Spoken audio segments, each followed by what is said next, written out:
Not many places in the world have so many famous areas in such a limited space as does the Bay of Naples.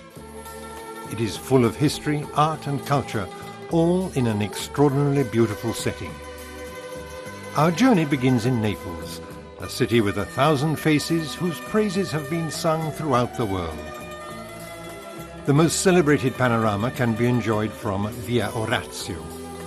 Beneath us is the Mergellina port, animated with hundreds of boats and the uninterrupted traffic of hydrofoils taking visitors to every part of the Gulf.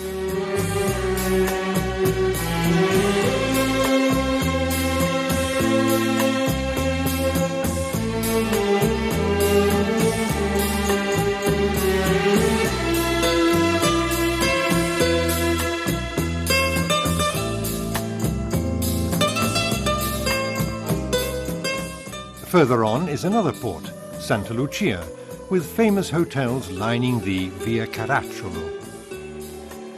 Finally, there is a symbol of the history of the city, the Castel dell'Oro, a splendid medieval castle that is perfectly preserved like many other monuments in the city.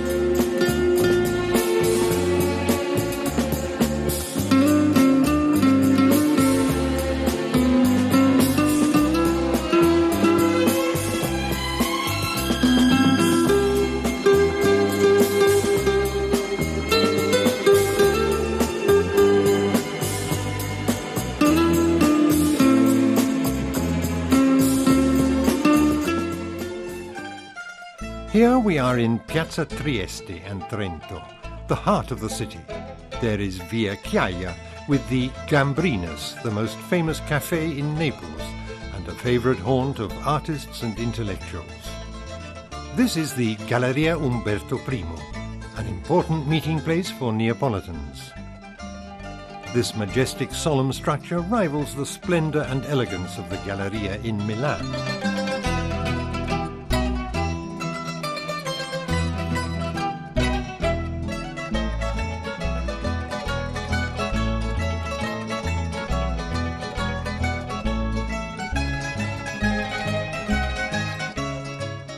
Just in front of us is the famous San Carlo Opera House, inaugurated in 1737 and still one of the leading theatres in the world.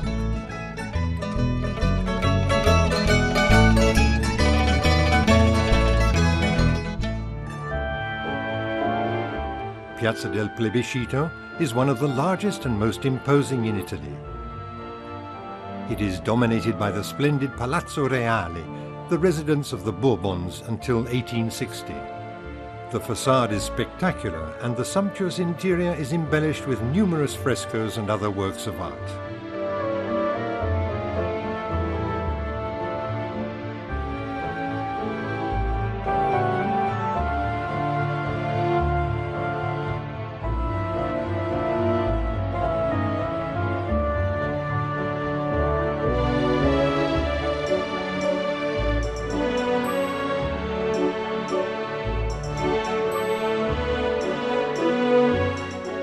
There are many other places worth visiting in this magical city, including the Museo Nazionale, which houses one of the world's most important collections of ancient Roman art.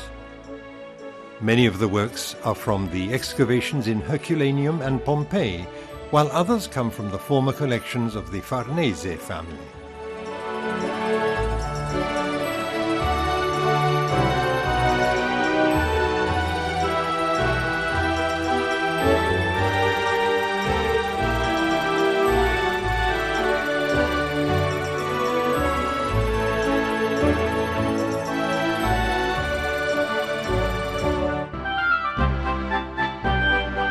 Another large castle dominates the center of the city, facing the port. It was built by Charles I d'Anjou and rebuilt in 1442 by Alfonso d'Aragona. The Castel Nuovo, commonly called the Maschio Angioino, is still one of the symbols of the city. It is imposing and perfect in its powerful medieval style.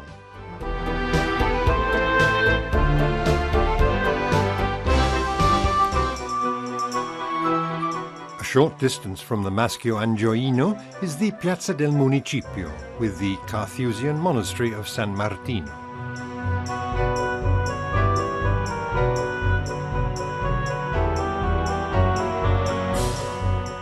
An imposing historical column stands in Piazza del Gesù Nuovo, next to one of Naples' favorite churches, the Basilica di Santa Chiara.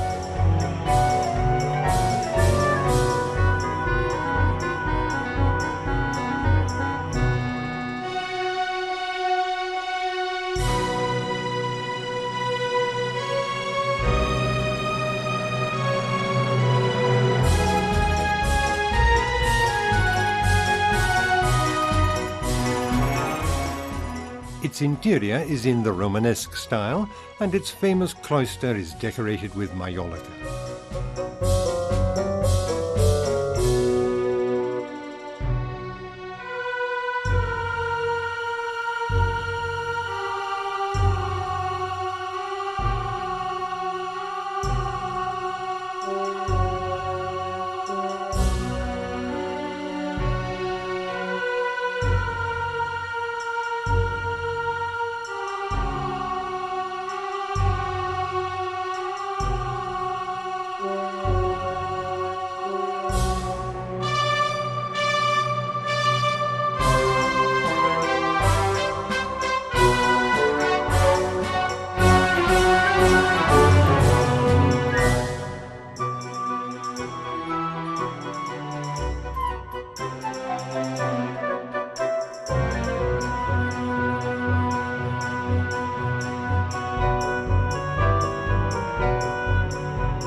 Another of the city's pearls is the 18th century Reggia di Capodimonte, with its world-famous ceramics factory.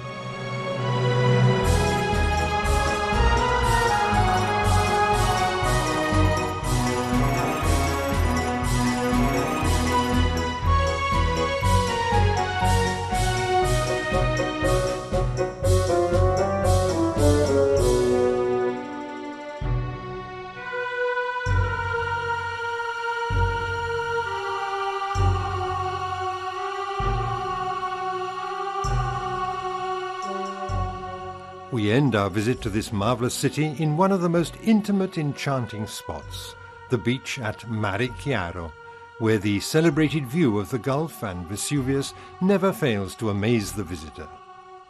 It is the place where the well-known Fenestella, by one of its most renowned poets, Salvatore di Giacomo, represents another legendary aspect of Naples, its music.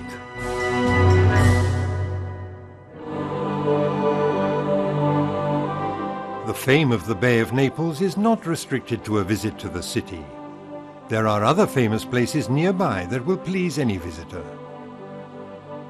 One of the most celebrated excursions is to Vesuvius, especially to the ancient city buried by a tremendous volcanic eruption 2,000 years ago, Pompeii.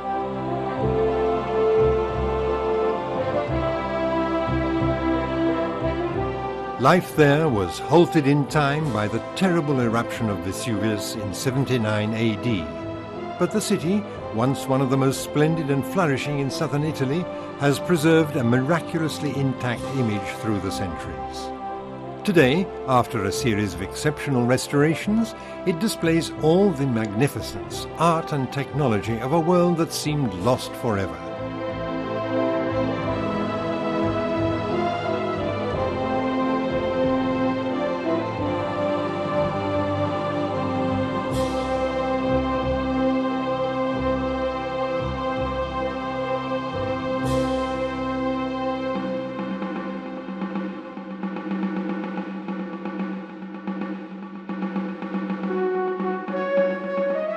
There is the Temple of Apollo.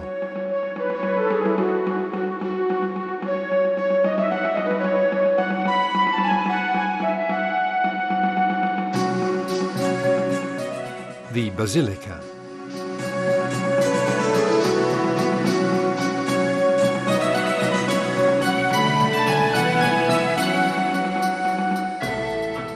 and the huge forum dominated by the temple of Jupiter.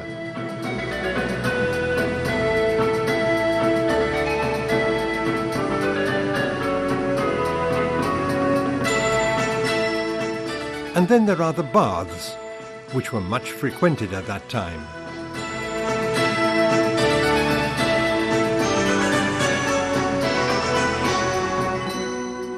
The temples dedicated to various gods.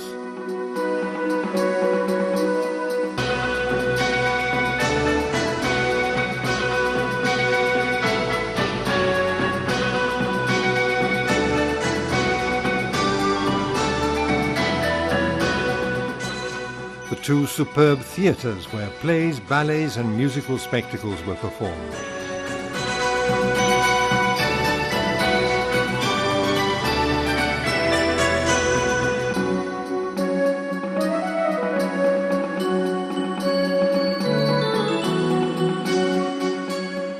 The immense amphitheatre saw the Pompeians cheer for their favourites.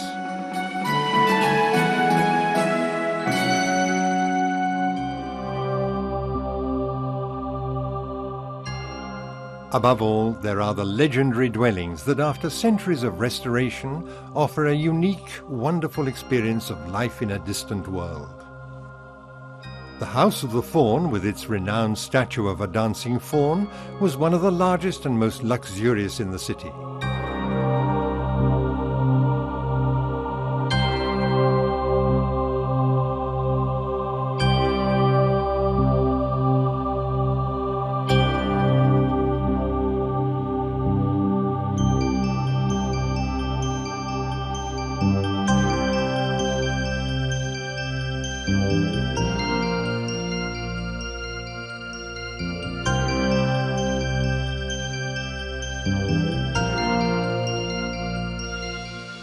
The dwelling was adorned with extraordinary works of art, including the famous mosaic that covers an entire room. It depicts one of the battles in which Alexander the Great defeated the Persian king Darius. This remarkable masterpiece is made of millions of pieces of small coloured tesserae. Another famous dwelling is the House of the Vetii, that belonged to two very rich freed slaves who became wealthy merchants. The villa is extraordinarily well preserved and contains some of the most beautiful frescoes in the city.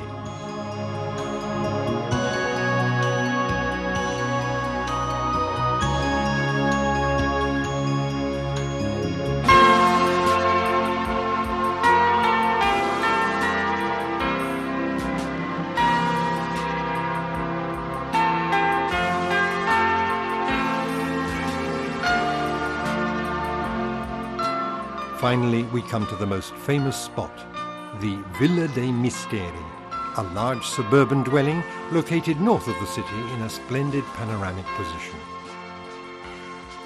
At the time of the catastrophe, it had been transformed into a large commercial farm.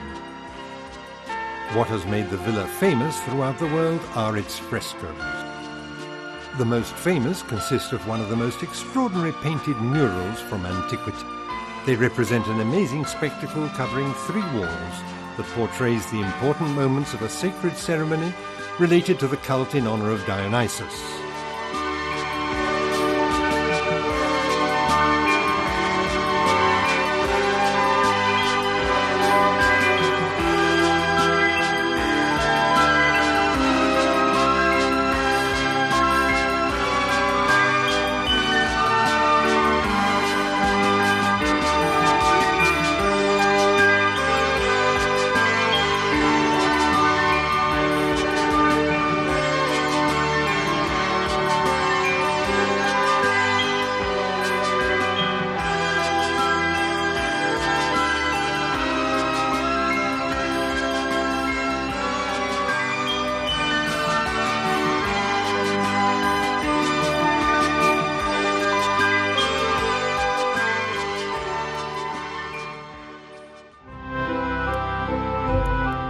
We resume our journey in Sorrento, another town that is world-renowned.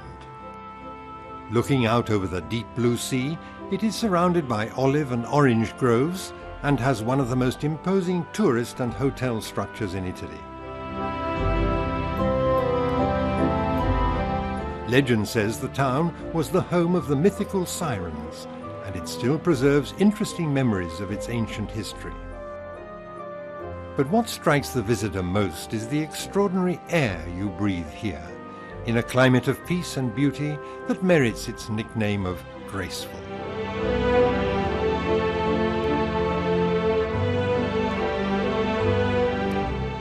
Continuing our journey, we enter another legendary coastal area, that of Amalfi. It consists of 50 kilometers of narrow, tortuous roads, built, like many other important works around the Bay of Naples, by the enlightened Bourbon kings who ruled Naples for more than a century. Our first stop is Positano, one of the most famous towns. Just a handful of colourful houses atop a high cliff that plunges down into the sea.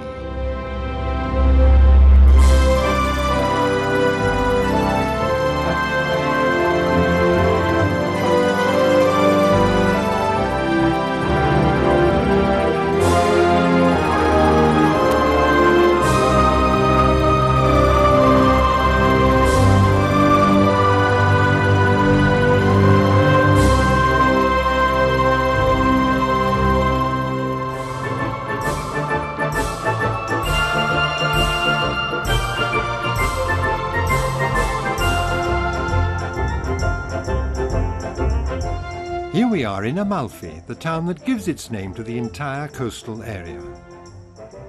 Probably founded by the Romans in the 4th century BC, it was once the oldest maritime republic in Italy and slowly assumed great importance in sea commerce, becoming a maritime power around 1000 AD. The city issued a series of laws, the Amalfi Tables, that for centuries defined maritime commerce in the entire Mediterranean.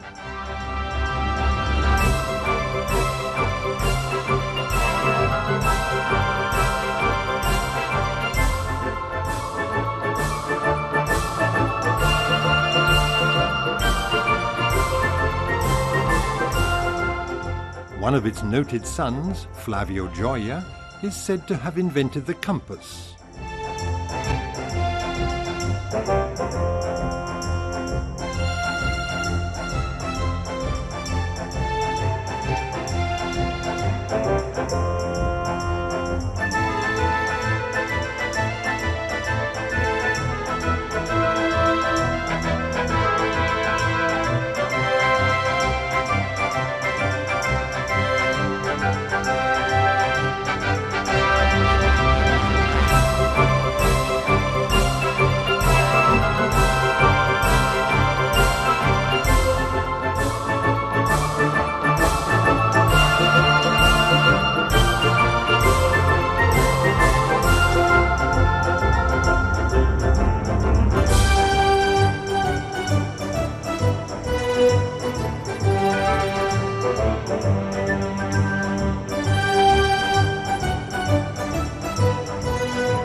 The most important work of art is the cathedral, dating back to the 11th century, which is built in a beautiful hybrid Arab-Norman style.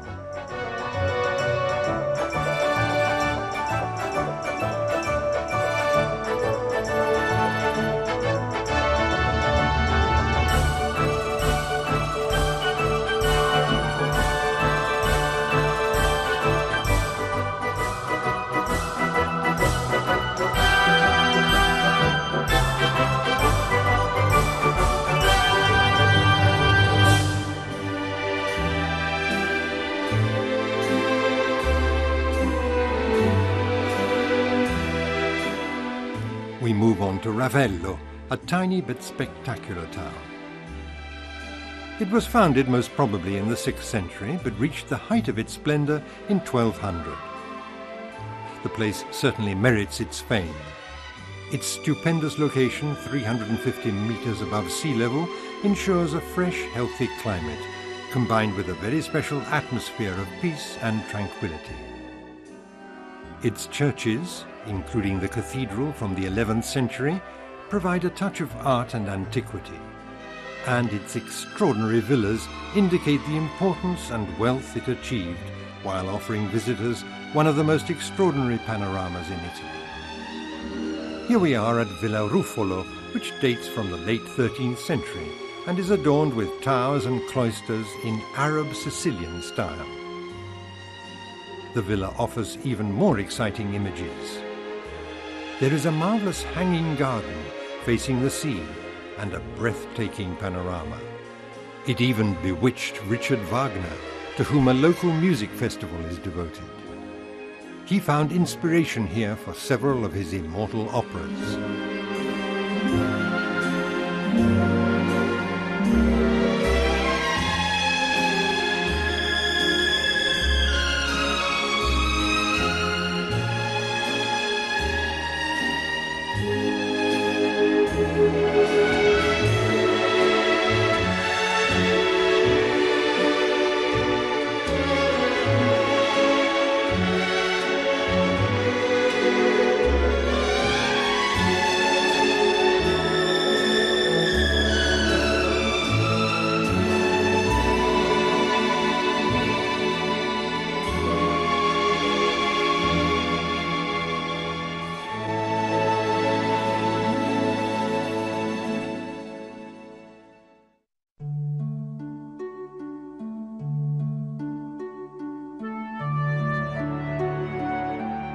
We move on to the opposite side of the large bay and reach the mysterious area of the Campi Flegrei.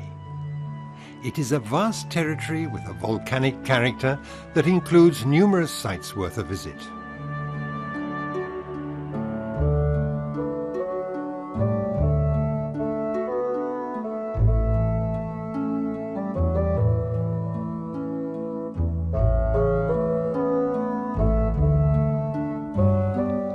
Here we are in Pozzuoli, a town made famous by frequent seismic phenomena, known as bradisismo, that raise and lower the level of the land, often with catastrophic results. Judging from the mollusk shells found up to 7 meters high on columns of the ancient Roman Serapis, these have occurred since ancient times. The columns are located in the center of the town, on the site of an ancient market.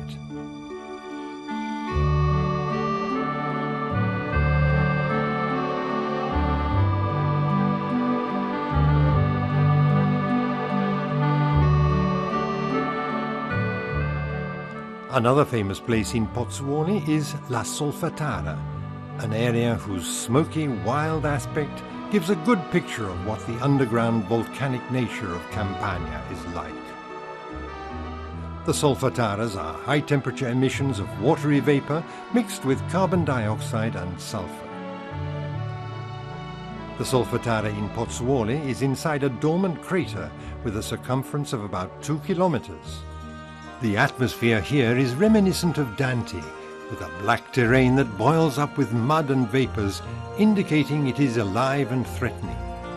It is easy to understand why the ancients believed that this was the entrance to Hades.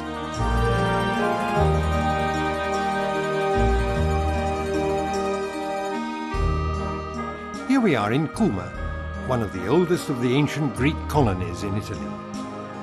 It was founded by the Chalcidies in the 8th century BC. Today, the archaeological area is rich in ancient monuments, including the temples of Jupiter and Apollo on the Acropolis. Its fame is due to the presence of the famous ancient sanctuary, the cave of the Sibyl Cumana, mentioned by Virgil in the Aeneid.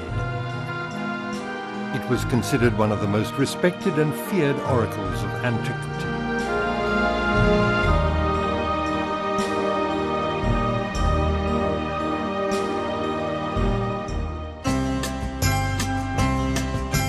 Already mentioned that the Bourbon kings were great art patrons. The kings who governed Naples from the beginning of the 18th century until the unification of Italy were distinguished for their love of art and beautiful objects.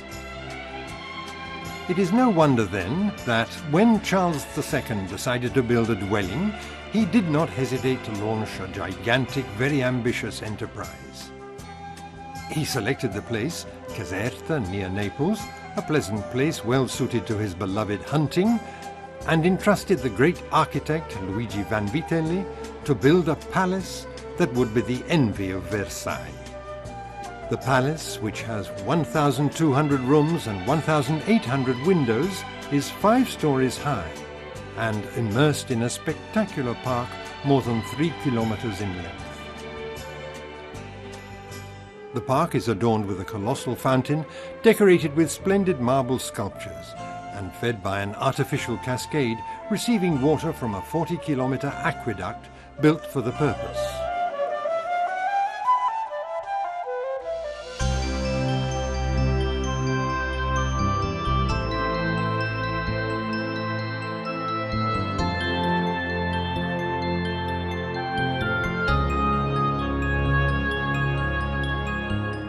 The spectacle continues with a visit to the royal apartments. They seem to bring back to life the magnificence and wealth of a legendary era. There is the audience room, the large frescoes, the huge chandeliers, the valuable furniture, the furnishings, the bedroom and the bathrooms with hot and cold water. This richness and pomp exist in an artistic equilibrium and good taste that takes one's breath away.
Of course, you can't visit the Bay of Naples without a visit to the famous islands nearby.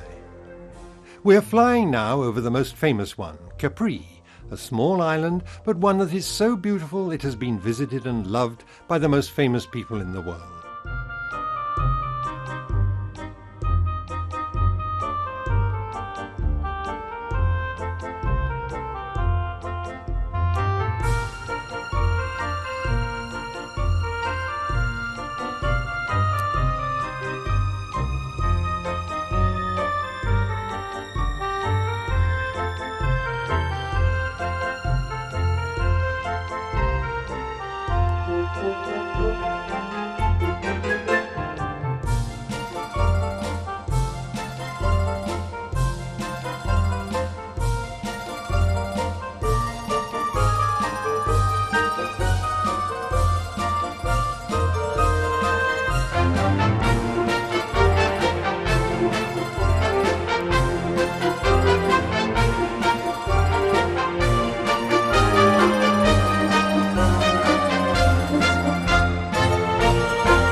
We'll begin our tour at its most famous spot, the Blue Grotto.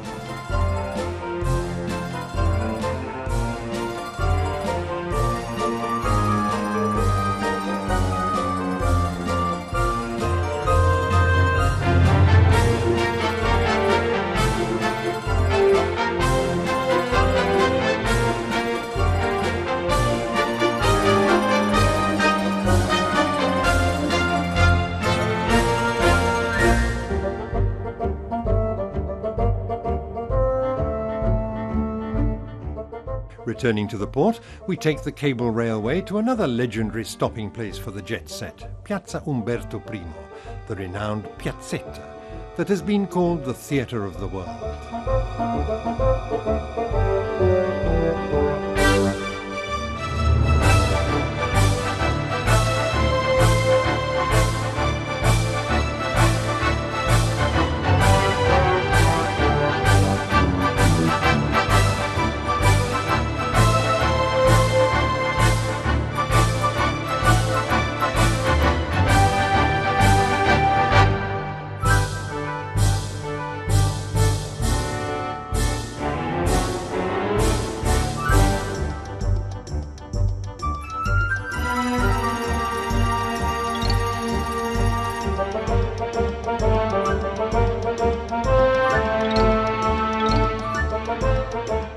The best thing to do is to avoid the crowds of tourists and walk up the charming narrow streets that lead to new discoveries. There's the Castle of Castiglione.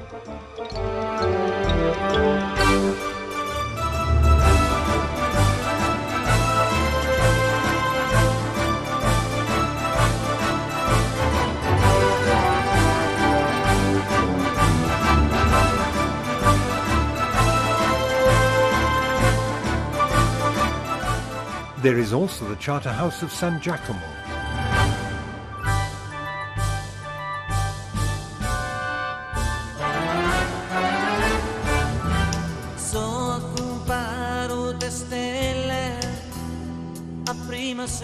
We can find a moment of peace in the gardens of Augustus, with the steep Via Krupp leading down to the Piccola Marina.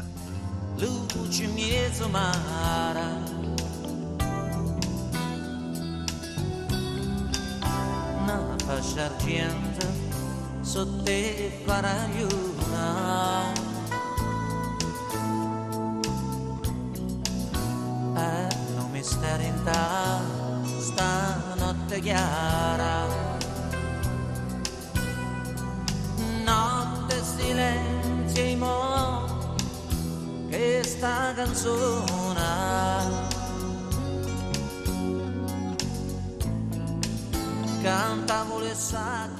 Our visit ends with a splendid ride in a chairlift to the highest point on the island, Monte Solaro, where we have a spectacular view of the island and another of its symbols, the Faraglioni rocks rising from the sea.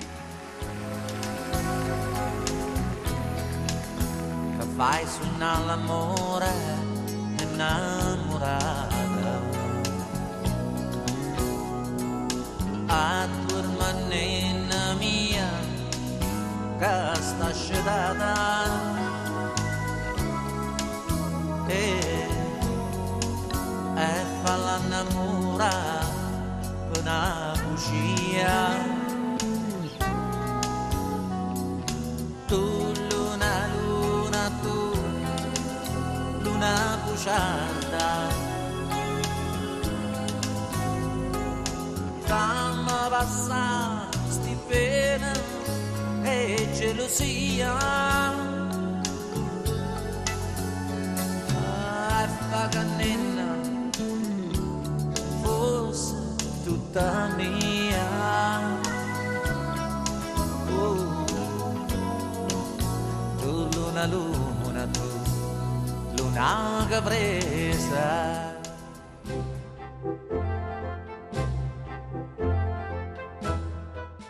Always considered the Cinderella of the Neapolitan islands, Procida seems to do everything possible to remain outside the chaotic flow of international tourists that has made its sister islands famous throughout the world. The island has always had a discreet, modest existence, as if reluctant to show off its natural beauties, which are many and fascinating.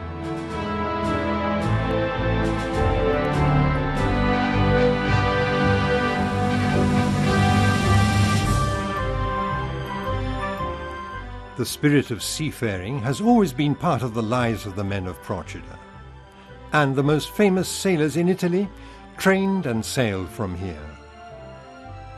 These men of the first order ploughed the seas of the world.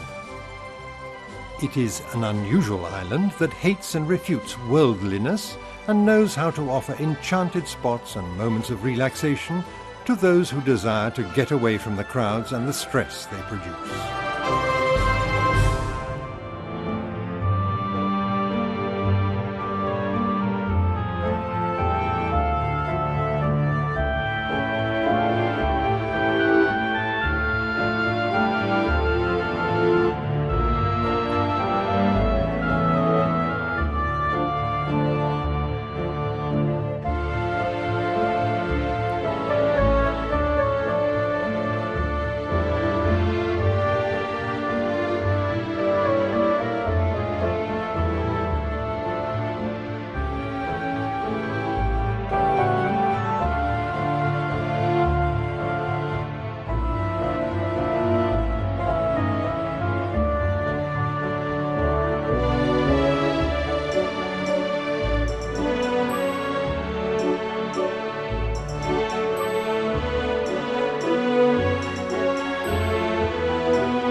We end our journey to the Bay of Naples on the last of the three islands, Ischia. With an exceptional tourist structure featuring 300 hotels in all categories, the famous Green Isle offers everything the most demanding tourist can desire. There are exceptional beaches, pine groves and parks, gently rolling hills, and even a small mountain, Pompeii. There is an exclusive social life and quiet spots even in the middle of August. And there are the famous thermal baths that have made Ischia one of the most pleasant and efficient health spas in Europe. A visit begins with the port of Ischia, the bustling hub of the island.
More tranquil is Ischia Ponte, with its renowned Aragon castle that rises where Gironi of Syracuse had previously built a formidable fortress.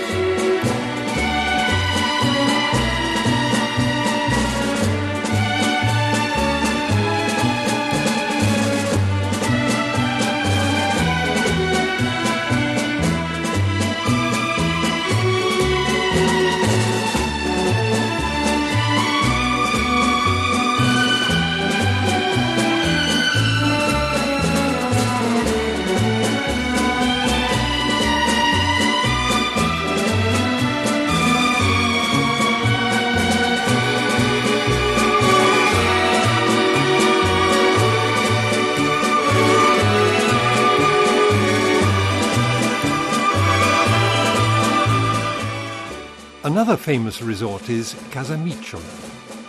But at the end of the 19th century, Casamicciola experienced such a terrible earthquake that for Neapolitans, its name alone signifies an unavoidable catastrophe.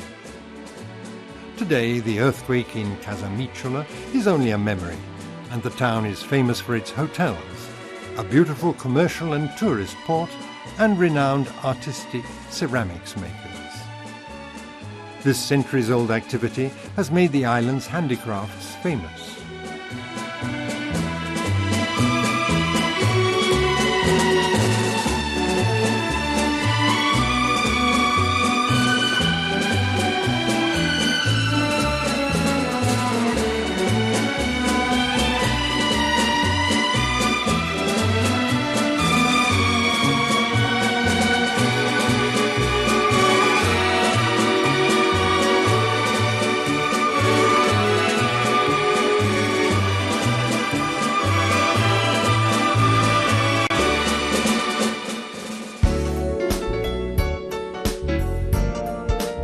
Continuing our journey along the marvellous coast, we come to Lacco Ameno, which was little more than a fishing village in the early 1950s.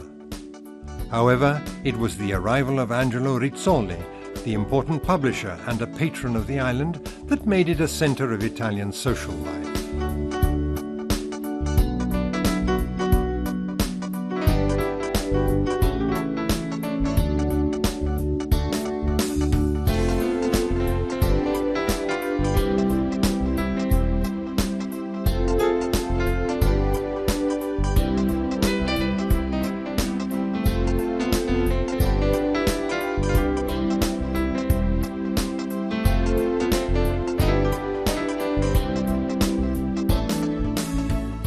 A short distance from Lacco, nature is again in control. We're in San Montano, another of the famous spots on the island. It is a small, charming inlet enclosed by a beach with numerous swimming pools, lots of greenery, and the sea everywhere.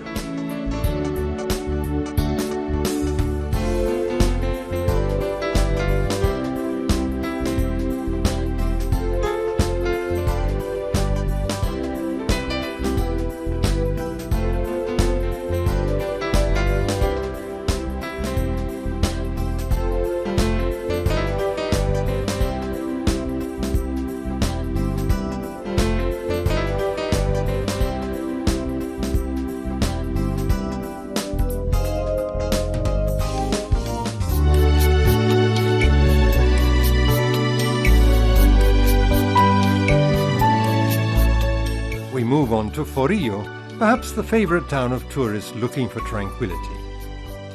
Here the guests want nothing to do with deluxe hotels and swimming pools. They want respect for the harmony of the place, where the simple indolence of the inhabitants can express itself in all its affability.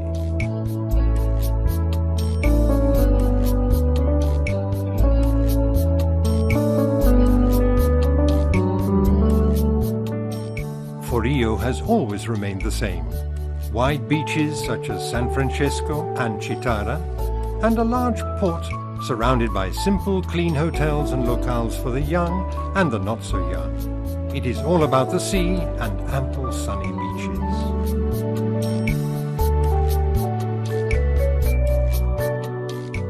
It also has one of the most extraordinary thermal centers in the world, the Giardini Poseidon, a complex consisting of numerous thermal pools at various temperatures in a spectacular setting on the beautiful beach of Chitara.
Finally, there is Sant'Angelo, an extraordinary seafaring village that has few equals in Italy or abroad. It is a tiny, friendly port surrounded by a group of coloured houses. This microcosm of peace and tranquility, with its extraordinary beauty, allows time to stand still. Travel is slow, whether on foot or on the mules of long ago.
Our journey across the island ends at Ischia Ponte on the night of Sant'Anna, the most famous festival on the island.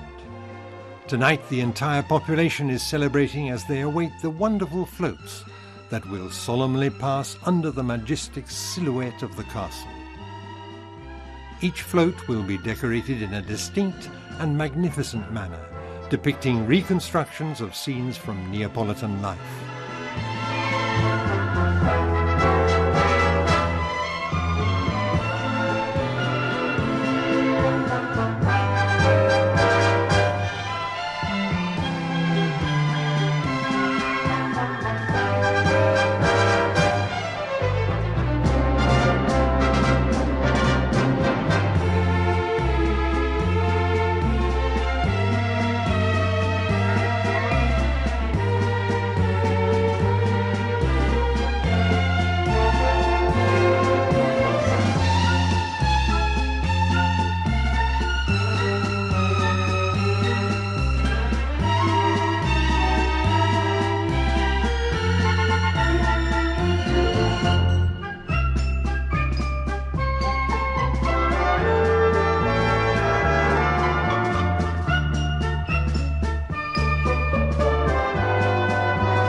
The spectacle is very entertaining, and the perfume of the sea, even though interrupted momentarily by festive fireworks, is always strong in the air. Like the recollection of this marvellous part of Italy that celebrates nights like this with a pinch of nostalgia.